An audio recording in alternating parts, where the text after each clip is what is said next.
사실 이 영상 올리기 전에 정말 많이 망설였어요. 왜냐면 제가 지금부터 알려드릴 내용들이 요즘 온라인 판매 강의하는 사람들은 그리 좋아할 내용은 아니거든요. 요즘 강의 시장도 너무 커지고 다양해지면서 정말 많은 아이템 강의들이 있는데 그거에 대해서 솔직히 얘기도 해보고 온라인 판매, 사업과 관련해서 정말 중요한 걸 얘기해보겠습니다. 온라인 사업을 하면서 가장 핵심적인 세 가지이고 이건 무슨 AI 기술이나 광고 알고리즘 분석법도 아니고요. 특정 아이템 혹은 플랫폼 분석에 대한 것도 아닙니다. 철저히 수익화를 위한, 이게 다 돈을 벌려고 하는 거잖아요. 그래서 수익화에 초점을 맞춘 핵심 세 가지를 알려드리겠습니다.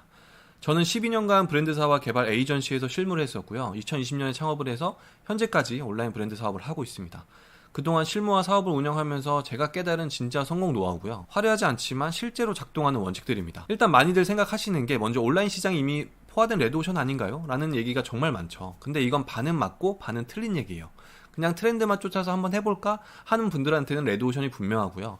마치 오프라인에서 대한 카스테라나 탕후루가 한번 휩쓸고 가는 것처럼 거기에만 집중하면 지속 가능하지 않습니다. 근데 그럼에도 불구하고 여전히 성공할 수 있는 시장인 건 맞아요. 성장세가 주춤했다고는 하지만 온라인 시장은 계속 파이가 커지고 있어요. 이런 말도 있어요. 스마트 스토어나 쿠팡 광고 알고리즘을 잘 파악해서 광고만 잘 돌리면 되는 거 아니냐.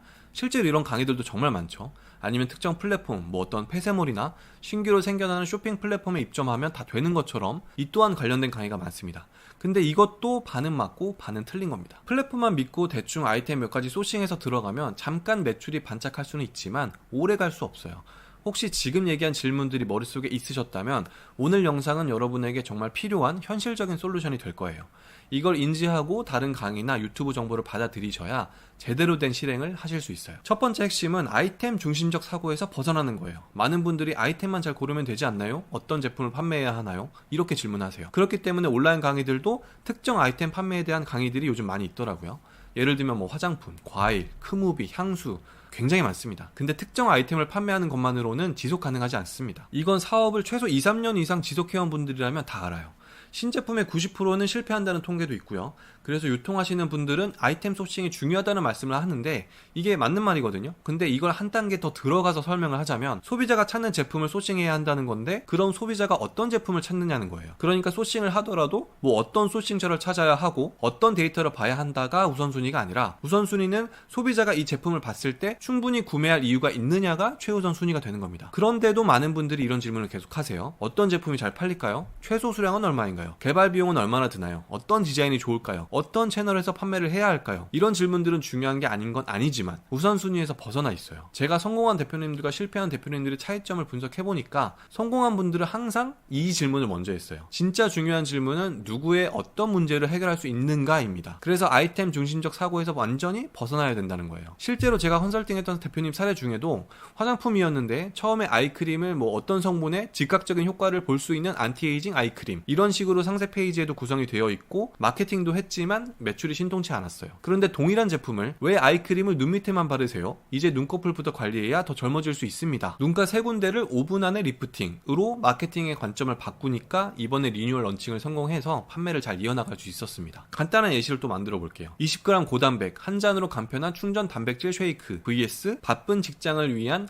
아침 5초 완성 한 끼 대체 쉐이크. 하나 더 해볼게요. 이중 압박, 통기성 강화, 무릎을 단단하게 잡아줍니다. vs 등산 후 계단 오를 때 무릎 통증을 줄여주는 압박밴드. 아주 간단하게 예시를 만들어 봤는데 어떤 게 더 구체적이고 구매하고 싶게 만들까요? 당연히 후자 쪽이 더 구매를 만들어낼 겁니다. 제품이 솔루션이 되는 순간 고객은 망설임 없이 지각을 열게 돼요. 왜냐하면 자신의 문제를 정확히 이해하고 해결해주는 제품을 만났다고 느끼기 때문이에요. 그런데 여기서 중요한 점은 문제 해결에 초점을 맞추려면 실제로 그 문제가 존재하는지 얼마나 심각한지 확인해야 하는 겁니다. 그러니까 시장 조사를 하더라도 제품 자체에 포커스를 맞추기보다는 경쟁사 아이템은 어떤 문제를 해결하고 있는지 그리고 그 중에서 해결하지 못한 문제가 뭔지 거기에 더 나아가서 커뮤니티에서 사람들이 자주 언급하는 고민거리를 찾아보는 거예요. 이렇게 아이템 중심적인 사고에서 벗어나서 문제 해결의 관점으로 제조든 소싱이든 아이템을 찾아야 합니다. 이게 익숙하게 가능해지면 솔직히 트렌드나 시즌에 특화된 아이템이 아니더라도 판매할 수 있는 거고요. 어떤 플랫폼이든 진출해서 판매할 가능성이 높아집니다. 두 번째 핵심은 타겟 설정과 날 것 그대로의 컨텐츠 전략이에요. 상담하다 보면 이렇게 말씀하시는 분들이 있어요. 우리 제품은 모든 연령대에 좋습니다. 누구나 쉽게 사용할 수 있습니다. 있어요. 남녀노소 불문하고 효과가 있어요. 이렇게 말하는 순간 사실 아무도 고객이 되지 않을 확률이 높습니다. 왜 그럴까요? 고객은 데이터 속 아바타가 아니라 실제 문제를 겪는 사람이에요. 그리고 사람들은 자신만을 위해 특별히 만들어진 제품에 당연히 더 끌리게 되어 있어요. 심리학적으로 설명하자면 우리는 모두 내 문제를 정확히 이해하는 제품을 원하기 때문이죠. 모두를 위한 제품은 나를 위한 제품이 아니라는 신호를 보내는 것과 마찬가지예요. 예를 들어 그냥 글루텐 프리 빵이라고 하는 것보다는 글루텐 프리,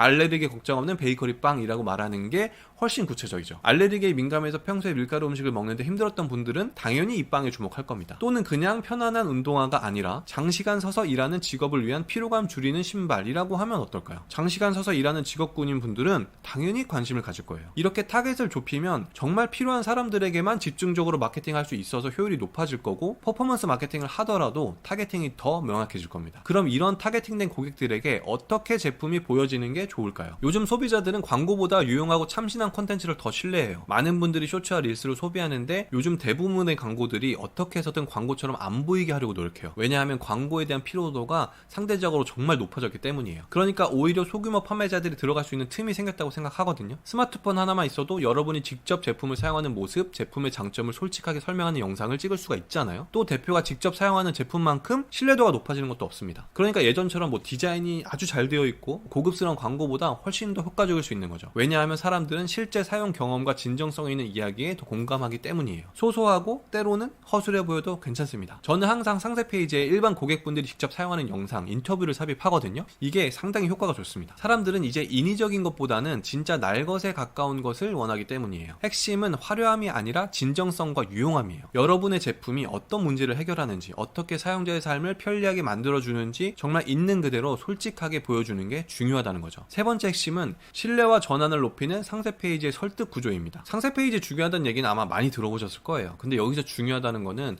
뭐 디자인이 예쁘고 제품의 사진이 잘 연출되어야 한다는 게 아니라 설득 구조가 중요하다는 겁니다. 제가 전공이 시각 디자인이고 사회생활도 디자이너로 출발했거든요. 그래서 예전 생각해보면 2010년대 극초반 이때가 정말 상세 페이지에 시각적으로 많은 디자인 테크닉들이 들어갔었어요. 그런데 파워블로거들이 나오기 시작하고 인플루언서의 개념들이 생겨나면서 조금씩 바뀌어 나갔던 것 같아요. 파워블로거와 인플루언서가 주목받기 시작한 건 실제 사용 경험을 정말 리얼하게 전달해주는 게 핵심인 거잖아요. 거기서 진정성을 느끼고 팬심도 생기면서 자연스럽게 구매가 이루어지고요. 그러니까 상세 페이지에는 제품을 잘 표현하는 것도 중요하지만 사용자 관점으로 표현하는 단어들도 일상의 단어들을 사용해야 하고요. 너무 전문적인 용어를 낱말하면 안 됩니다. 문제인식부터 해결까지 자연스럽게 설득 구조를 잘 만들어 놓은 게 좋은 상세 페이지인 겁니다. 아까 타겟팅된 고객들에게 어떻게 제품을 보여줄 것인가에 대해서 얘기했었잖아요. 상세 페이지에도 마찬가지로 이 부분이 가장 중요합니다. 진정성과 유용함이 너무 꾸미지 않고 전달되어야 돼요. 상세 페이지에 GIF들이 많이 사용되고 하는 것도 얼마나 상황의 문제점을 보여주고 인식시키고 그리고 그것을 어떻게 해결하는지에 대해서 더 많이 보여주기 위해서 쓰이는 거예요. 자, 그럼 그러니까 어떻게 구조를 짜라는 거야? 라고 말씀하실 수 있겠죠. 첫 번째, 제품이 해결해주는 문제를 명확히 표현해야 합니다. 문제를 인지하는 과정이 굉장히 중요한데 아까 압박밴드에 대해서 잠깐 얘기했었는데요. 등산 후 아니면 계단 오르내릴 때의 통증이 문제의 원인이라면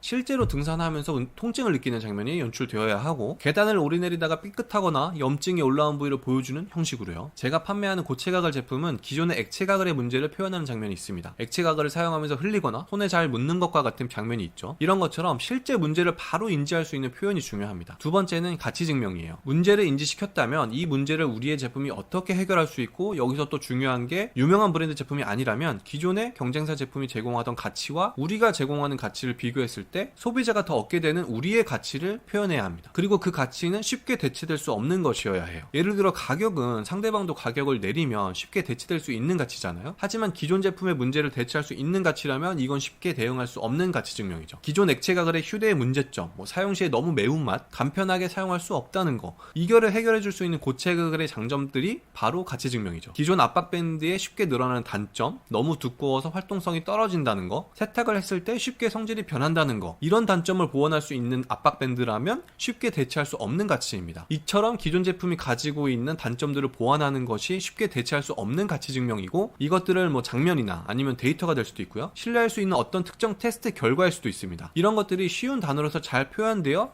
전달되는 게 핵심인 거죠. 세 번째는 가장 중요한 신뢰 요소, 특히 실제 고객 후기입니다. 후기라고 하면 또 쉽게 과구매 같은 걸 떠올릴 수도 있는데 단순히 숫자만 늘리는 후기를 말하는 게 아니에요. 우리 제품을 처음 온 고객 입장에서 내가 실험 대상인가? 라는 의심을 불러오지 않게 해야 합니다. 인플루언서들이 인기를 끌 수 있었던 건 사실 이 부분이에요. 내가 즐겨보고 잘 알고 있는 인플루언서가 아무리 처음 보는 제품을 들고 와도 이 사람이 얘기를 해주니 의심하지 않고 신뢰를 바탕으로 제품을 선뜻 구매하게 되는 거예요. 그럼 우리는 상세 페이지에 이 신뢰를 줄 수 있는 무언가를 표현하면 되겠죠. 그건 실제로 제품을 제공하고 받는 고객 인터뷰일 수도 있고요. 사전 체험단을 통해 얻게 되는 후기도 포함됩니다. 그냥 모델이 촬영을 위해 써보면서 연출하는 게 아니라 설령 체험단이라도 일반인들이 사용하고 체험해본 결과를 보여주기 때문에 소비자는 처음 보는 제품에 대한 의심을 해소할 수 있어요. 그러니까 정말 중요한 건 신뢰를 주지 못하면 아무리 멋진 디자인도 무용지물이라는 점입니다. 여러분의 제품이 아무리 좋아도 사람들이 그걸 믿지 않으면 구매로 이어지지 않아요. 자, 그럼 오늘 얘기한 내용을 정리해볼게요. 온라인 제품 판매의 핵심 세 가지는 첫 번째, 아이템 중심적 사고에서 벗어나야 됩니다. 그것이 위탁, 사입 또는 제조 무엇이든 말이죠. 특정 아이템이 아닌 문제 해결 가치에 집중해야 하고 구체적인 문제 해결 방식을 강조하세요. 두 번째, 타겟 설정과 날 것 그대로의 컨텐츠 전략입니다. 모두를 위한 제품이 아닌 구체적인 타겟층에 집중하고 화려한 광고보다는 진정성 있는 실제 사용 경험을 보여주는 것이 핵심입니다. 세 번째, 신뢰와 전환을 높이는 상세 페이지의 설득 구조입니다. 디자인보다 명확한 설득 구조가 중요하고 제품이 해결하는 문제와 차별화된 가치를 보여주고 실제 고객 후기로 신뢰를 구축해야 구매로 이어집니다. 이 세 가지만 제대로 준비되면 솔직히 어떤 아이템, 어떤 채널이든 판매할 수 있다고 생각합니다. 여러분도 충분히 하실 수 있고요. 지금 당장 한번 시작해보세요. 그게 10명 중 1명이 되는 첫 번째 조건입니다. 영상이 도움이 되셨다면 좋아요와 구독 부탁드리고요. 궁금하신 점이 있다면 댓글로 부탁드립니다. 감사합니다.